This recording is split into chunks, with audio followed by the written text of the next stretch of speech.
በድጋሚ አሁንም በሰላም ዋላችሁ፣ እንዴት ዋላችሁ? አሁንም በድጋሚ መመለሴ ለምንድነው ሰራተኛና አሰሪ ግጭት ሊኖር ይችላል። ግጭት ካለ ግጭት ቢኖር እንኳን በሰራተኛ በኩል ግጭት ካለ ምናልባት በሰራተኛ በኩል ጉድለት ሊኖር ይችላል። ያንን ጉድለት ደግሞ በአንድ ጊዜ ስራ ልቀቅ፣ በአንድ ጊዜ ስራ ከስራ ውጣ፣ ይሄን ሁሉ ቀን ልፋት አስለፍቶ ማነው ከስራ ማንን ነው የሚባረረው? ይሄ መንገድ ትራንስፖርት የምላችሁ አሁን አዲስ የተጀመረ በሽሮ ሜዳ አካባቢ የሚሰራ ወደ ልደታ አካባቢ ነው የነሱ ቢሮ፣ እንደዚህ አካባቢ መሰለኝ።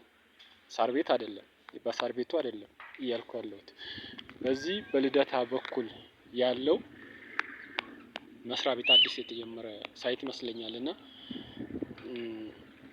ብቻ ለማንኛውም ውስጥ ለውስጥ ታውቃላችሁና አጣሩ። አሰሪ ነው በጾታ ነገር ነው ፍለጋ የሆነ ከስራ ለማፈናቀል የሚፈልገው፣ እንደዛ አካባቢ ነው። በግዳጅ የሚሆን ነገር የለም። ማንኛውም ሰው በግድ የኔ ሁኑ ብሎ ስራ ካልለቀቅሽ፣ ስራ ካልወጣሽ፣ ለማንኛውም በተለያየ ነገር ሰው ይጠቃል፣ ይነካካል። አሰሪ ነኝ ወይንም ደግሞ እኔ አለቃ ነኝ ብለህ እርግጠኛ ሆኜ የምነግርህ ከስራ አታፈናቅልም፣ ከስራ አታባርርም። ያ ሳይት ካልሆነላት የእናንተ ሳይት አውቀዋለሁ፣ ይሄ መንገድ ትራንስፖርት አውቃለሁ፣ ከአንዱ ወደ አንዱ ጋር ያሸጋግራል። እዚህኛው ሳይት ካልሆነ ሌላኛው ሳይት በጭራሽ ከስራ አባረው ስራ አጥ አድርገው እቤት እንድትቀር ሆናለች ልጅቷ። ከቤት እንዳትወጣ ሆነች። በቃ ጠዋት ለቅሶ ማታ ለቅሶ ሄዳ እግር ላይ ወድቃ እስክትለምን ድረስ፣ ተንበርክካ እስክትለምን ድረስ። ምንድነው መንግስት የለም እንደ ሀገር ላይ? እንደዚህ አይነት ነገር አለ እንዴ?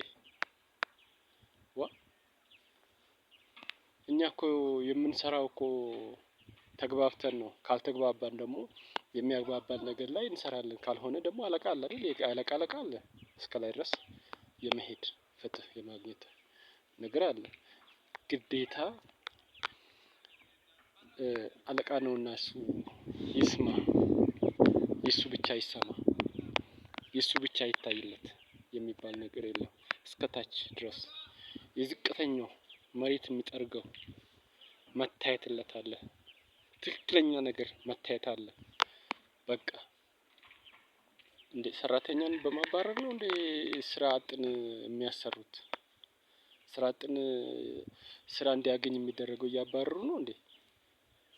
ይሄም በትክክል ይታይ። መንግስት ይኸው በቃ አይሆንም ካሉ እንጠርጋለን፣ ችግር የለም። መጥረግ ካለብን ጠርገን ቆሻሻውን አውጥተን ጸዳ አድርገን በጸዳ ያለ ስራ ላይ እንሰራለን።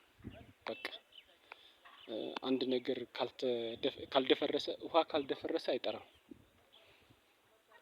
መድረፍረስ ካልቀረለት በጥብጠን እናስተካክላለን። ይሄን ከተፈለገ ሹት እንገባለን፣ ችግር የለም። በቃ ሹት ነው የሚያውቀው ሰው። ሌላ ነገር እንከባበር፣ አሁንም እንከባበር። በስነ ስርዓቱ አሰሩ፣ በስነ ስርዓቱ መንገዱ አይበላሽ። ፕላናችሁ ያቀዳችሁት የያዛችሁት ጊዜን አይወሰድባችሁ፣ አይማገጥ እንጂ በተለያየ ትንኮሳ ወይንም ደግሞ ጥቅም ፍለጋ ላይ ለኔ ካልሆንሽ ውጪ አይቻልም። ሰውም ከሰው ጋር ከተጋጨም እዛው አስታርቀህ ወደ ስራ እንዲገባ ታደርጋለህ እንጂ አታባርርም። ይሄንንም እወቅ። ነገ ልታየን ትችላለህ፣ ልትሰማም ትችላለህ። እየነገርኩህ ነው፣ ታውቃለህ። እራመድብሃለሁ። እኔ በሀቅ ነው የምሄደው፣ እወቅ።